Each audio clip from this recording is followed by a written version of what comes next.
Bismillahirrahmanirrahim. Assalamualaikum warahmatullahi wabarakatuh. Selamat pagi.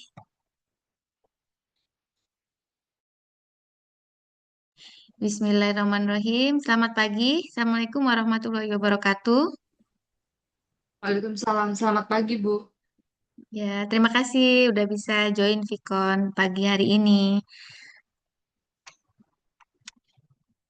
Oke, sudah pukul 9.46. Kita mulai saja ya untuk materi ke-9. Nanti akan saya sampaikan PPT yang sudah di-share, materi yang sudah di-share di LMS, saya sampaikan kembali. Nanti saya ada studi kasus yang menarik, yang relate dengan materi yang akan kita bahas. Nanti bisa kita diskusi. Tapi sebelum dimulai, saya akan bercerita sedikit deh mengenai UTS. UTS di kelas MJ 220 yang mengumpulkan banyak sih ya dari semua. Total pesertanya ada sekitar 68 ya kalau nggak salah. Jadi yang mengumpulkan sudah 50 lebih lah, 55, di atas 55 orang. Nah, yang belum mengumpulkan itu saya nggak tahu kenapa. Apakah teman-teman itu sudah tergabung dalam WhatsApp grup semua atau belum ya? Soalnya kalau tidak mengerjakan, nanti nilai UTS kan jadi kosong gitu. Terus kemarin ya saya menyayangkan aja sih, karena kemarin di tugas juga banyak juga yang tidak mensubmit di apa sesuai dengan waktu yang ditetapkan. Kan banyak yang nyusul itu akhirnya kirim email. Tapi karena sistemnya sudah di close, akhirnya saya susah menambahkan. Walaupun manual pun nggak bisa masuk di Excel gitu, di Excelnya gitu. Jadi makanya akhirnya saya catat aja, nanti saya tambahkan pada saat penilaian di tugas gitu. Nah, terus untuk UTS itu masih ada beberapa juga yang nggak tahu, saya tidak membaca ketentuan atau menganggap ya udahlah diketik aja nggak apa-apa gitu biar cepet. Di sini tuh maksudnya saya meminta untuk ditulis apa tangan itu karena kan saya menyadari bahwa penggunaan AI itu sekarang kan sudah tidak bisa kita nafikan ya. Saya tidak juga melarang gitu rekan-rekan atau teman-teman untuk cross check atau mendapatkan inspirasi jawaban melalui AI itu tidak masalah. Tapi untuk menghindari kita hanya copy paste, itulah sebabnya saya meminta untuk ditulis tangan.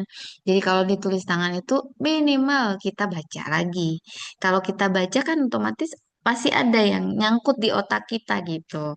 Nah, saya juga terima kasih karena teman-teman menulis lagi dengan tangan, saya memeriksa satu persatu, saya pun belajar juga gitu dari jawaban teman-teman. Maka itulah sebabnya saya minta untuk ditulis tangan.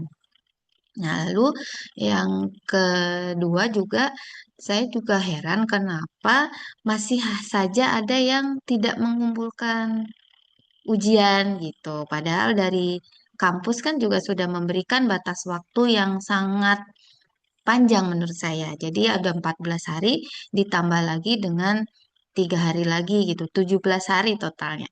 Tapi masih saja yang ada 17 kalau nggak salah, 17 peserta itu yang tidak mengerjakan. Maksudnya ya kita menyadari gitu teman-teman sibuk di luar, ada pekerjaan juga gitu. Tapi kan ini masalah tanggung jawab ya, karena kan teman-teman sudah mendaftar, sudah berniat untuk mencari ilmu gitu.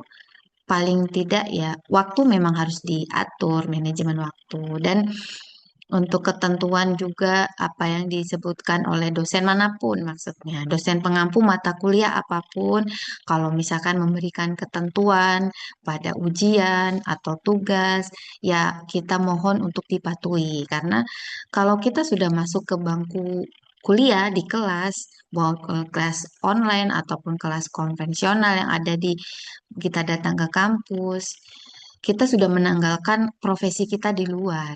Kita kampus itu kan mahasiswa. Jadi sebaiknya kan memang kita harus mengikuti ketentuan yang berlaku. Gitu saja.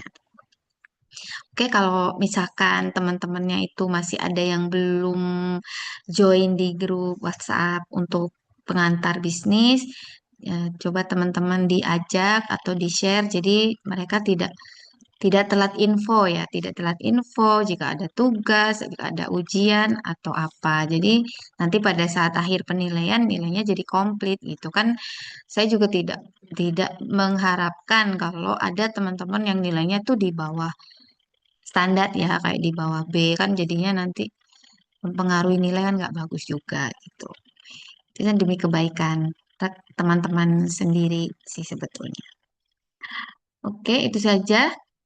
Oh ya, berkaitan dengan tugas UAS, itu kan nanti kelanjutannya nih dari yang tugas UTS kemarin.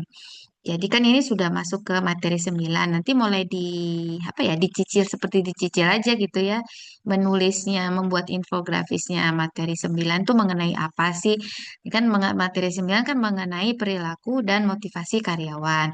Jadi nanti pada saat sesi ke 9 ini sampai ke sesi 15. Jadi teman-teman berperilaku seolah-olah owner atau manajer atau pemilik dari perusahaan. Jadi kan nanti teman-teman itu memberikan apa ya kalau misalkan ini motivasi karyawan seperti apa supaya perusahaan bisa berjalan dengan apa ya sesuai dengan rencana gitu. Jadi disebutkan aja di situ sampai nanti pada materi ke 15, sesi ke 15 ya.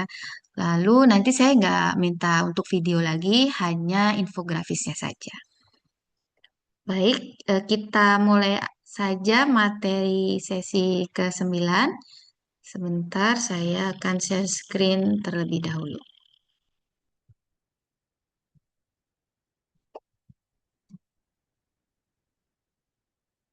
Sudah terlihat ya?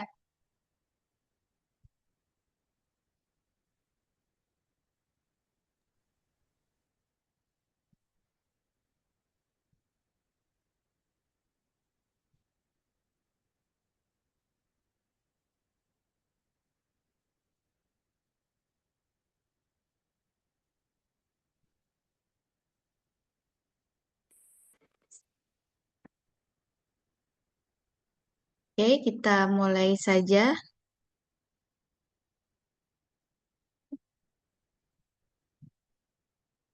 Perilaku dan motivasi karyawan.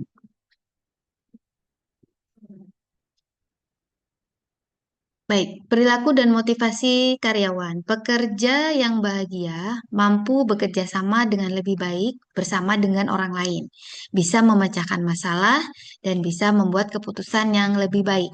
Pekerja yang seperti ini sangat optimis dan lebih termotivasi, memiliki lebih banyak semangat dan lebih jarang sakit. Jadi, kalau untuk kondisi psikis dan fisik masing-masing individu dalam hal ini karyawan itu kan memang saling terkait ya. Makanya banyak dokter atau ya dokter ya yang memberikan apa masukan dan jadi memberikan masukan jika kondisi psikis atau mental kita baik itu akan berhubungan langsung, akan berpengaruh langsung kepada kondisi fisik kita juga otomatis akan baik. Nah, jika karyawan yang mempunyai lebih banyak semangat dan lebih banyak sakit, itu akan bisa meningkatkan produktivitasnya. Perusahaan seharusnya melatih dan mendukung manajer dalam upaya mendorong karyawan untuk tetap merasa dilibatkan. Dan keterlibatan dari karyawan ini akan memberikan jalan prestasi dan karyawan tersebut akan bersemangat karena mereka merasa mendapatkan pengakuan pada perusahaan tersebut. Bentuk perilaku karyawan. Perilaku karyawan sendiri pengertiannya adalah pola tindakan yang dilakukan oleh anggota suatu organisasi yang secara langsung ataupun tidak langsung mempengaruhi efektivitas organisasi tersebut. Sebagian dari perilaku karyawan disebut dengan perilaku kinerja yang langsung mempunyai kontribusi pada produktivitas dan kinerja. Perilaku lainnya disebut dengan kewargaan organisasi yang memberikan manfaat positif bagi organisasi tetapi secara tidak langsung. Sedangkan perilaku kontraproduktif ini perilaku yang tidak diharapkan timbul pada karyawan karena itu bisa menjauhi kinerja dan bisa merugikan organisasi secara langsung. Selanjutnya, perilaku kinerja. Ada beberapa jenis pekerjaan yang membutuhkan perilaku kinerja yang lebih beragam dan sulit diukur. Contohnya, pekerjaan yang dilakukan oleh peneliti, riset, dan pengembangan. Peneliti ini bekerja di laboratorium untuk mencari penemuan sains baru yang memiliki potensi bisnis. Peneliti ini harus menerapkan pengetahuan dan pengalaman yang didapat dari pengalaman riset sebelumnya. Intuisi dan kreativitas juga merupakan aspek penting. Namun, sekalipun dengan seluruh upaya dan kemampuan peneliti ini, penemuan diharapkan bisa saja memakan waktu berbulan-bulan bahkan bertahun-tahun. Ya, kalau misalkan penelitian itu waktunya itu memang tidak bisa ditentukan secara tepat ya. Artinya tidak berbatas waktu karena kan ilmu itu berkembang, teori itu juga berkembang. Jadi itulah kenapa seperti bagian R&D atau Research and Development pada suatu perusahaan juga kan itu mereka akan bekerja secara terus-menerus. Jadi setiap ada inovasi baru otomatis itu kan berasal dari penemuan sains baru. Sehingga untuk jangka waktunya itu memang tidak bisa ditentukan secara tepat, tidak berbeda dengan progres dari pekerjaan atau proyek selain penelitian. Selanjutnya, kewargaan organisasi. Karyawan juga dapat melibatkan diri dalam perilaku positif yang tidak secara langsung berkontribusi pada laba perusahaan. Perilaku demikian seringkali disebut kewargaan organisasi atau organizational citizenship. Kewargaan organisasi mengacu pada perilaku individu yang memberikan kontribusi positif secara keseluruhan bagi organisasi. Selanjutnya mengenai perputaran karyawan atau turnover, yaitu terjadi ketika orang-orang keluar dari pekerjaan. Suatu organisasi biasanya menanggung kerugian atas penggantian karyawan yang keluar.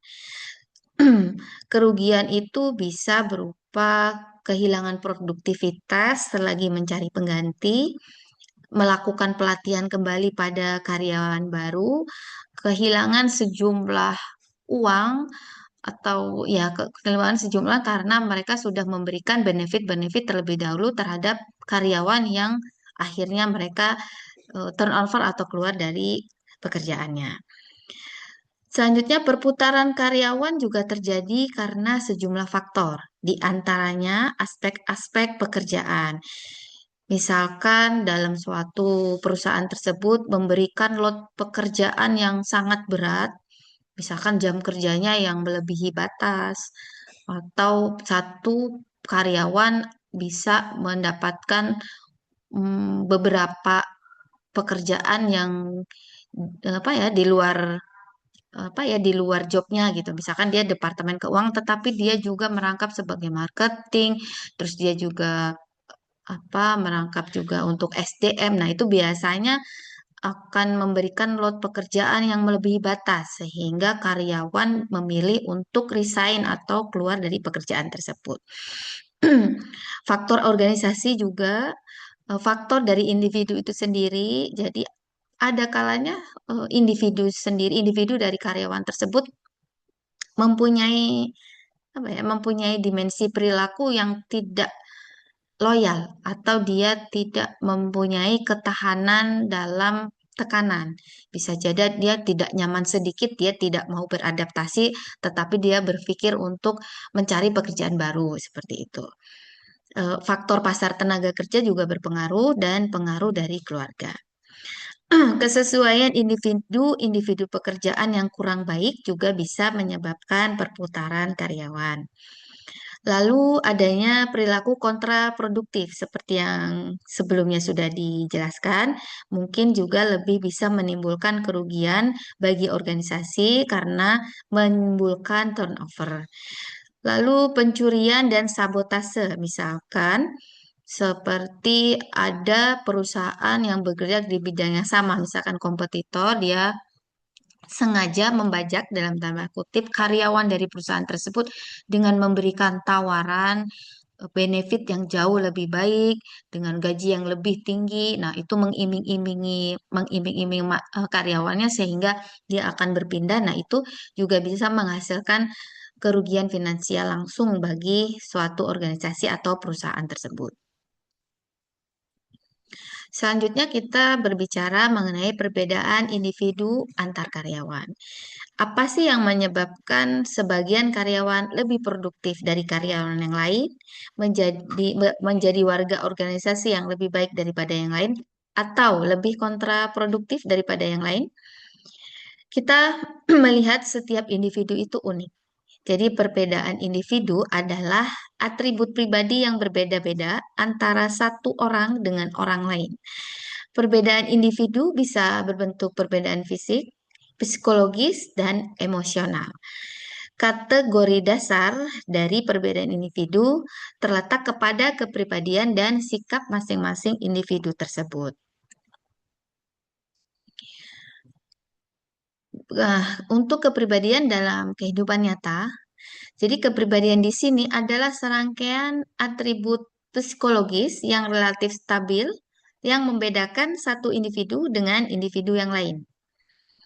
Beberapa tahun terakhir, ada penelitian yang sudah mengidentifikasikan ada 5 sifat dasar yang sangat relevan bagi organisasi. Jadi kelima sifat dasar tersebut biasa diistilahkan dengan 5 besar sifat kepribadian.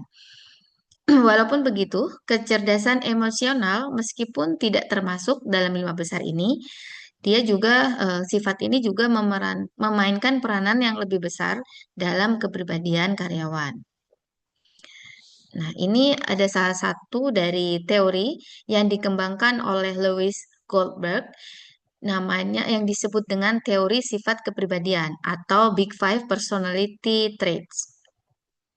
Pada teori ini, Lewis Goldberg menggolongkan 5 dimensi dari personality atau kuncinya, yaitu openness, conscientiousness, extraversion, introversion, agreeableness, dan natural reaction. Dan untuk lebih mudahnya disingkat dengan OCEAN.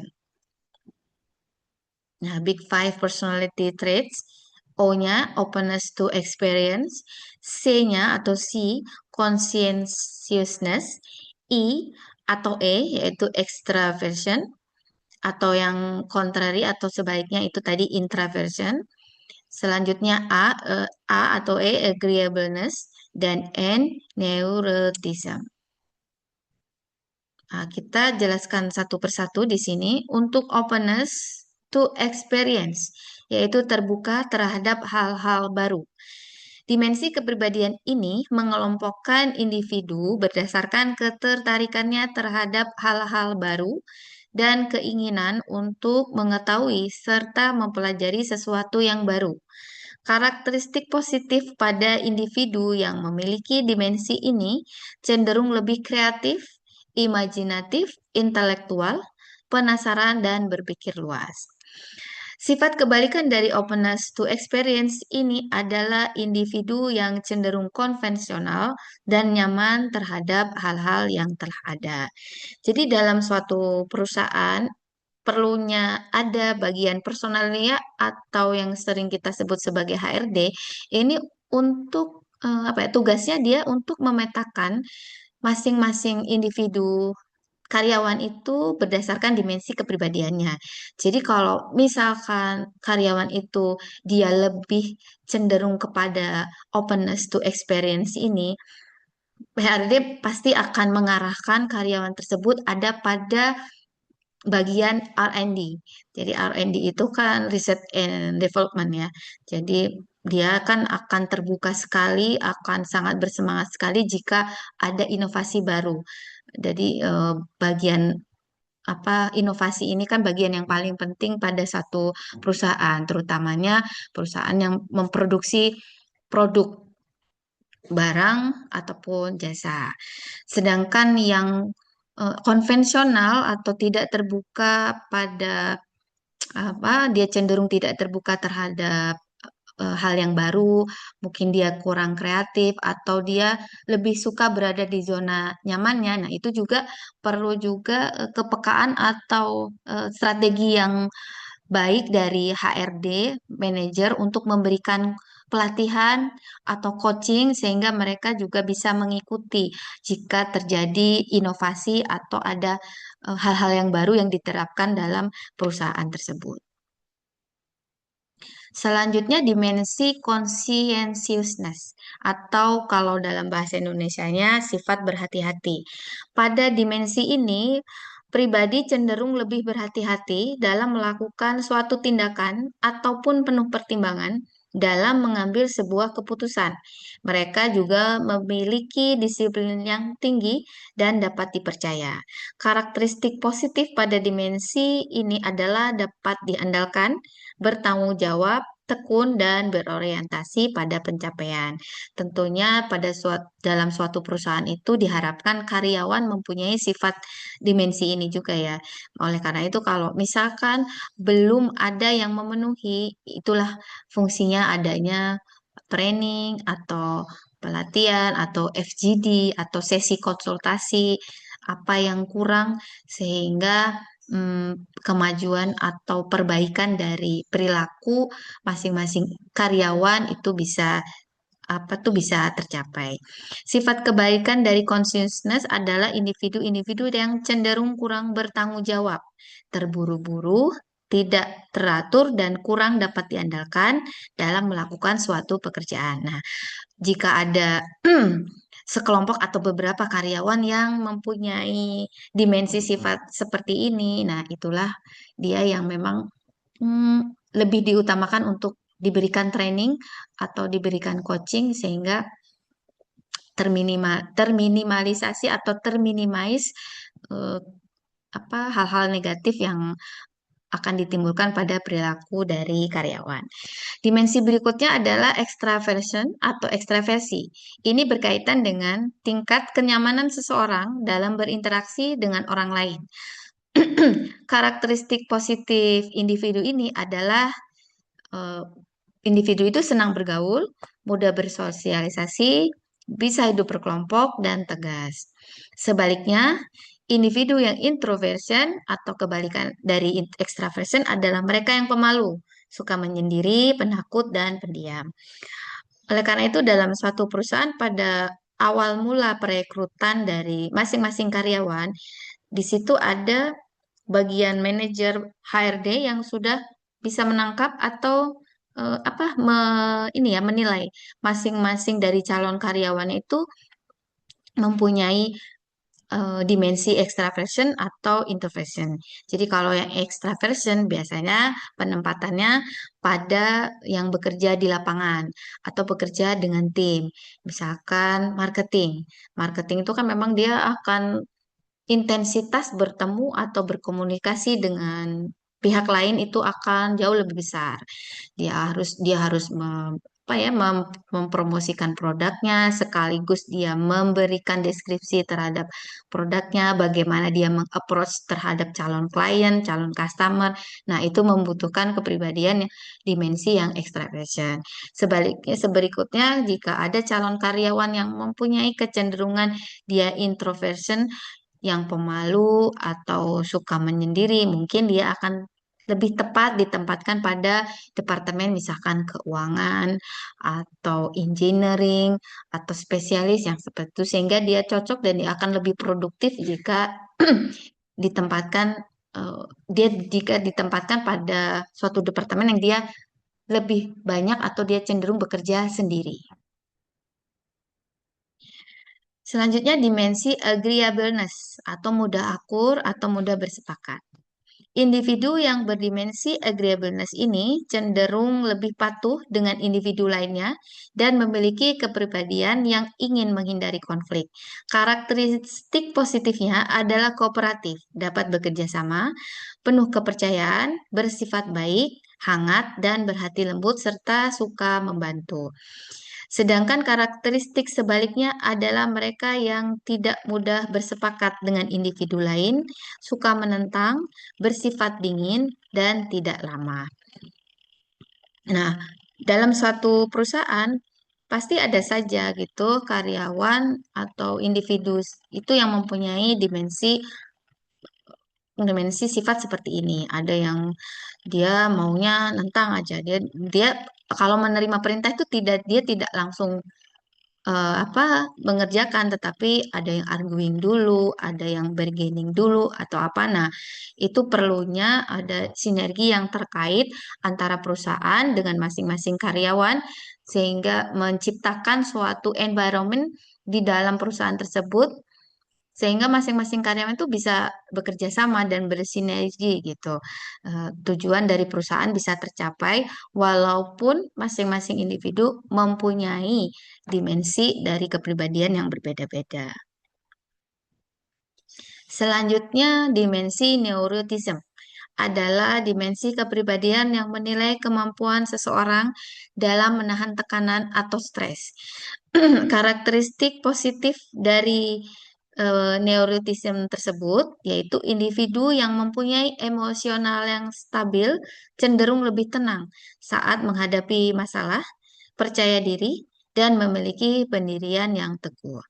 Sedangkan karakteristik yang negatifnya yaitu mudah gugup, depresi, dan percaya diri, serta mudah berubah pikiran. Nah, itulah sebabnya ada baiknya dalam dalam satu perusahaan itu ada namanya sesi konseling. Jadi konseling itu ternyata tidak hanya untuk orang yang mempunyai misalnya problematika secara mental di luar saja, tapi dalam perusahaan pun juga perlu adanya konseling dari karyawan kepada pihak. Mungkin di sini di HR tentunya ada bagian psikolog jika bagaimana cara mengatasi burnout dalam pekerjaan. Misalkan ada saja gitu karyawan yang mungkin dia merasa load kerjanya terlalu berat gitu sehingga dia bisa depresi atau stres atau misalkan bagaimana dia menghadapi persaingan dengan karyawan sesama dalam tim gitu kan dia perlu untuk konseling sehingga dia bisa mengatasi sehingga dia akan bisa bekerja lebih baik untuk selanjutnya. Oleh karena itu, dimensi kepribadian pada neurotism yang merupakan sisi negatif ini sering disebut juga dengan dimensi emotional stability. Sebagai sisi positifnya, ada juga yang disebut sebagai natural reaction atau reaksi alami. Nah, oke. Untuk materi ke-9 sudah paparannya sudah selesai. Ini referensi yang dipakai. Mungkin teman-teman juga nanti bisa ya membaca lagi dari beberapa referensi ini atau kita mencari artikel yang terbaik yang berkaitan yang relate dengan materi perilaku dan motivasi karyawan. Karena memang ini salah satu hal yang penting ya dari sisi SDM untuk bagaimana suatu perusahaan itu bisa memberikan motivasi terhadap karyawan supaya yaitu tidak terjadi turnover, jadi perusahaan bisa nyaman bekerja, mereka loyal gitu. Tentunya memang peranan dari manajemen suatu perusahaan itu sangat penting gitu. Di samping juga karyawan tersebut juga mempunyai kepribadian yang baik. Oleh karena itu memang harus ada keterkaitan dari sejak rekrutmen. Jadi rekrutmen perusahaan, rekrutmen karyawan tersebut sampai dengan pengorganisasian dan menentukan posisi masing-masing dari individu tersebut dalam perusahaan yang tepat sesuai dengan dimensi kepribadiannya masing-masing, sehingga nanti akan timbul perilaku dari karyawan yang sesuai dengan yang diharapkan dan mereka termotivasi dan pada akhirnya tujuan dari organisasi perusahaan tersebut bisa tercapai.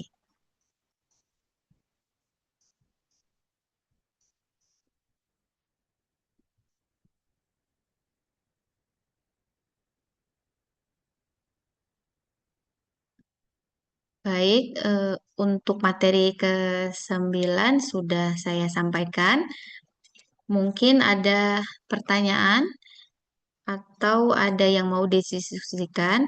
Oh iya, saya ada artikel ini. Bagus sekali sih, kebetulan dia relate berhubungan dengan materi yang sedang kita bahas ya, mengenai perilaku karyawan dan motivasi karyawan dalam bekerja. Jadi saya membaca ada studi kasus ini. Ini saya share untuk linknya, nanti bisa dibaca sendiri, karena nanti juga link itu akan saya share di LMS.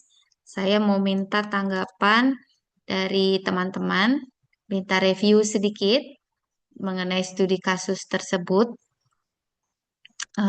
dan apa yang harus dilakukan oleh perusahaan tersebut untuk apa yang harus dilakukan oleh perusahaan untuk menghindari terjadinya apa seperti kasus yang apa tuh udah saya share itu ya. Jadi ini sebentar saya share aja gambar depannya. Mana tadi ya? Sebentar. Saya buka dulu di ini. Tadi saya share. Nah, ini. Oke.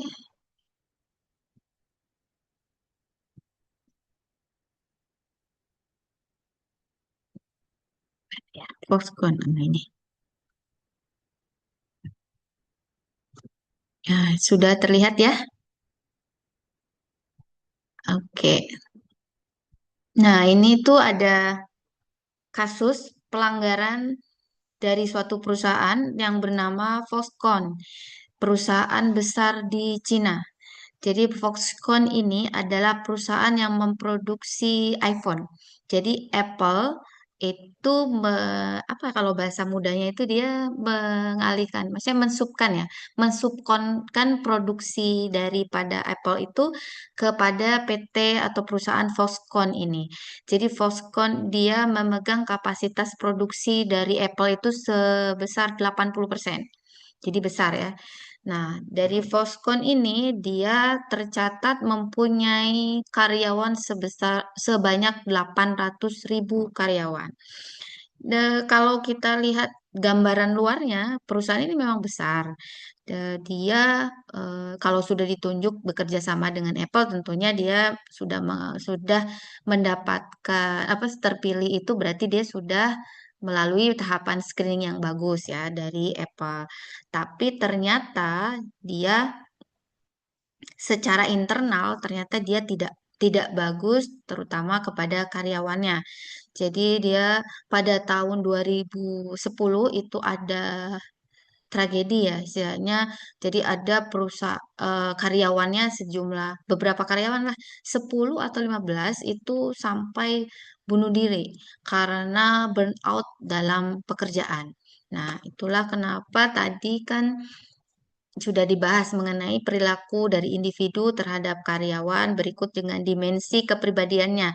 Nah, nampaknya Foxconn ini dia strategi kepemimpinannya itu dia yang otoriter. Jadi dia hanya menetapkan ketentuan bagi karyawannya saja, tetapi dia tidak memperhatikan sisi dari point of view dari karyawannya. Jadi dia melakukan pelanggaran seperti halnya jam kerja. Jam kerjanya itu dia tidak pernah libur dalam 1 minggu.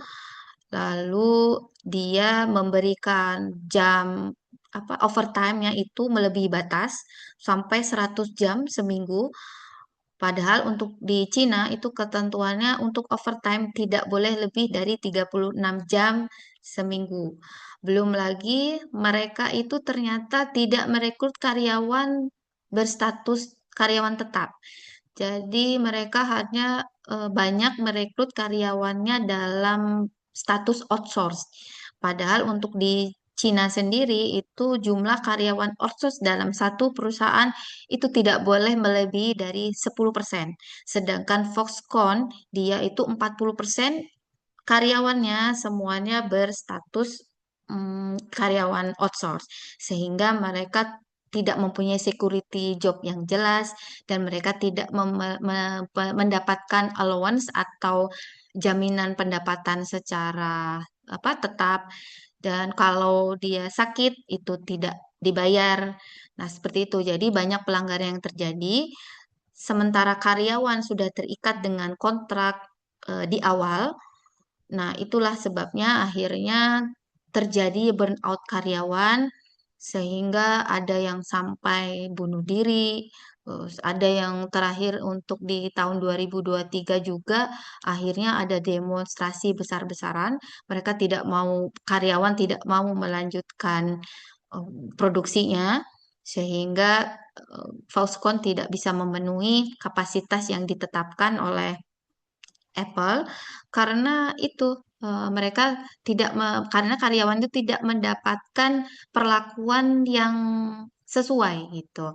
Jadi dalam apa internal perusahaan tersebut tidak manajer atau pemilik perusahaannya itu tidak menciptakan suatu lingkungan pekerjaan yang baik sehingga karyawan sendiri juga tidak bisa termotivasi untuk melaksanakan pekerjaannya dengan semaksimal mungkin gitu.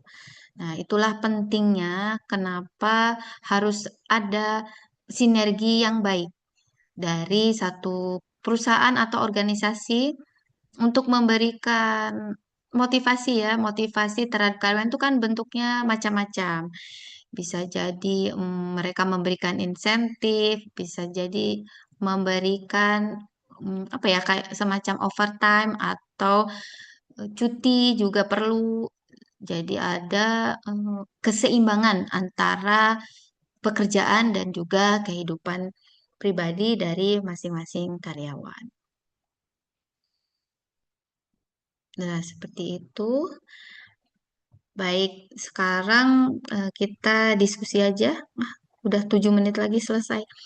Mungkin siapa salah satu dari rekan-rekan di bagaimana saya pengen apa ya sharing aja, sharingnya yang bekerja di perusahaan, apakah di perusahaan teman-teman sudah sangat apa ya mendukung mengenai mm, motivasi terhadap karyawannya. Jadi bagaimana perilaku dari manajer, perilaku dari perusahaan tersebut dalam terhadap karyawannya, apakah sudah sesuai atau belum? Ya, yang belum itu yang diharapkan seperti bagaimana? Silakan bisa apa? Andi unmute yang bisa menjawab. Oh, banyak sekali. Terima kasih. Silakan siapa yang punya pengalaman atau memberikan jawaban. Banyak sekali nih. Siapa ya? Saya akan tunjuk aja deh kalau gitu. Udah kurang 5 menit. Siapa ya? Mbak Desi? Bisa di-unmute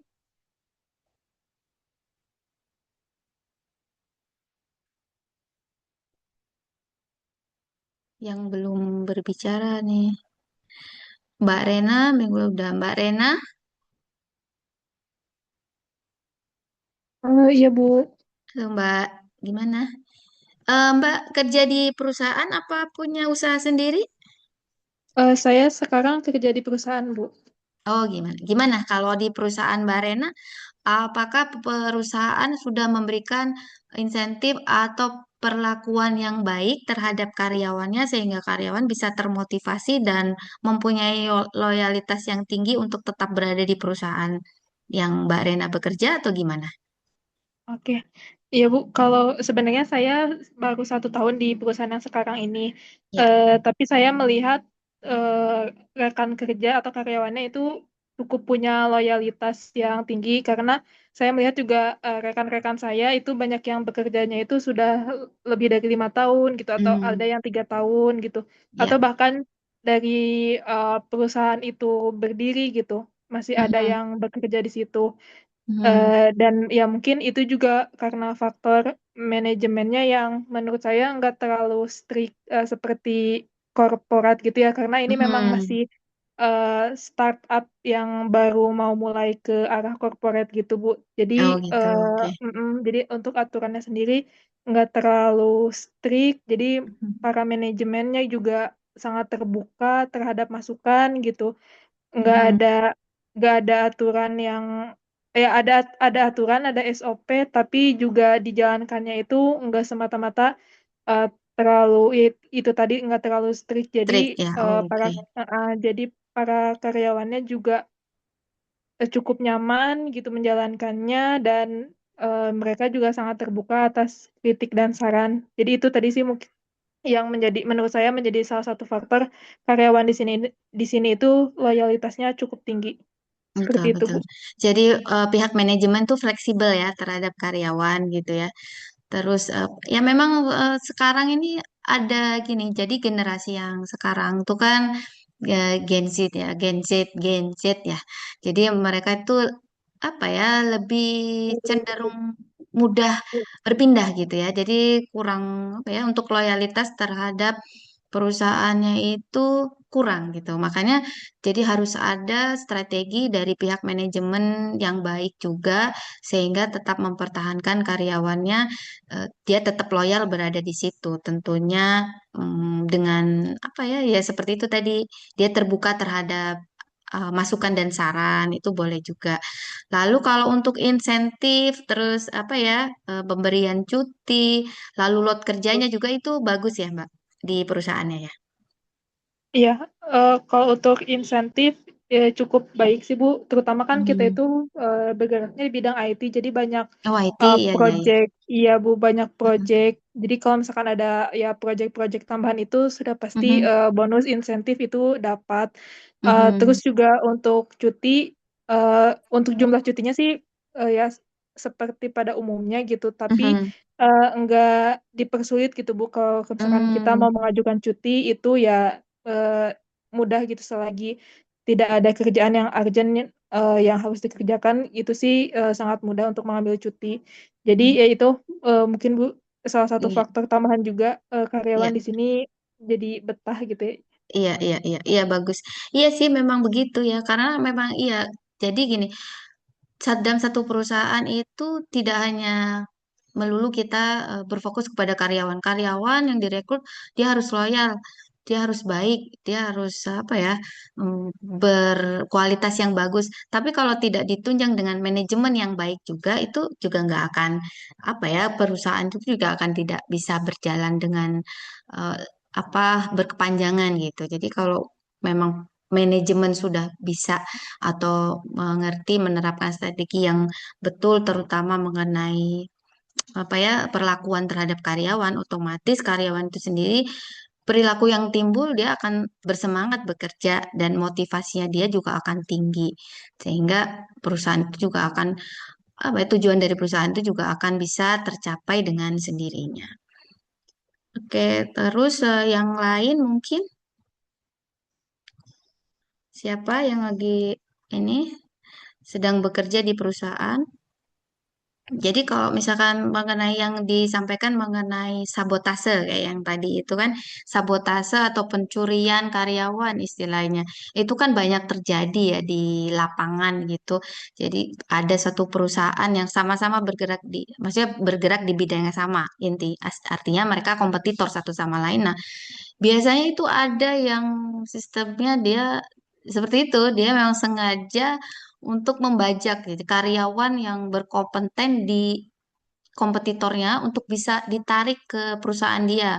Karena mereka menganggap bahwa karyawan itu bisa nih meningkatkan apa, membantu peningkatan dari kayak keuntungan dari perusahaan, dia akan bisa memajukan perusahaan. Jadi dia sengaja mengiming-imingi karyawan yang sudah berpengalaman dan kompeten itu dengan gaji yang lebih tinggi, dengan insentif atau fasilitas yang lebih baik dari perusahaan yang dia kerja sekarang. Nah, itu kuncinya. Jadi strategi dari manajemen perusahaan tersebut bagaimana dia bisa mempertahankan dan bisa membuat karyawan yang berkompeten tersebut tetap loyal walaupun ada gempuran dari perusahaan yang lain untuk merekrut dia itu dengan iming-iming gaji yang jauh lebih besar seperti itu.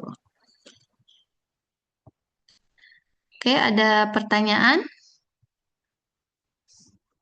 atau ada lagi yang mau didiskusikan?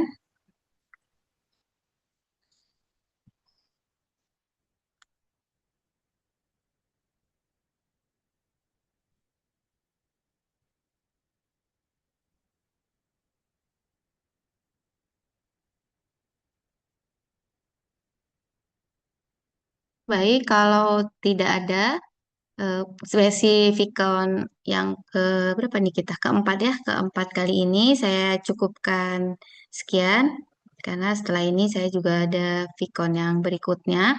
Jadi nanti saya akan share kembali tadi link untuk berita Foxconn. Nanti saya share di LMS, kita bisa jadikan bahan diskusi.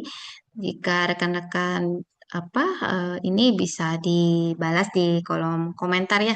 Jadi biar semakin memahami gitu mengenai perilaku karyawan dan motivasi karyawan serta apa yang harus sebaiknya dilakukan oleh satu manajemen sehingga kasus-kasus pelanggaran terhadap karyawan itu tidak terjadi. Dan untuk tugas juga kan masih panjang, jadi mungkin bisa dicicil untuk dikerjakan sehingga nanti pada saat pengumpulan itu teman-teman sudah selesai. Karena kan untuk tugasnya kan saya tetapkan dua, nanti jadi nilainya tuh totalnya dua di rata-rata. Jadi kalau misalkan ada yang teman-teman tidak mengerjakan itu kan nanti sayang ya kan, jadi tugasnya cuma satu, nanti nilainya, karena komposisi tugas tuh gede gitu, besar sekali ya 30%.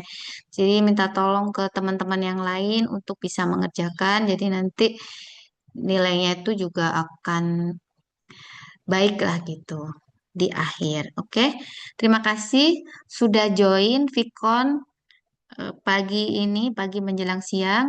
Insya Allah nanti kita bertemu lagi di Vicon yang kelima berikutnya pada sesi ke-11. Saya akhiri. Assalamualaikum warahmatullahi wabarakatuh. Waalaikumsalam. Assalamualaikum warahmatullahi wabarakatuh. Waalaikumsalam Terima warahmatullahi kasih, Bu. wabarakatuh. Terima kasih, Ibu. Ya, sama-sama. Terima kasih kembali.